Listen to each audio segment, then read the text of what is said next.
हे लागी र झालं झालं र लागी र झालं र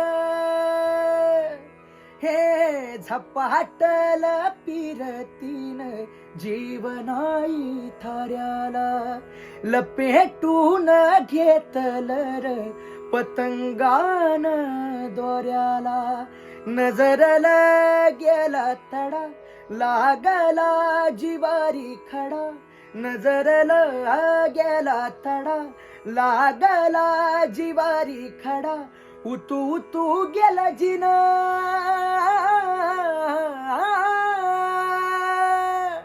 उतू उतू गेल जिन येईना किनाऱ्याला झपाटला पिरतीन जीवनाही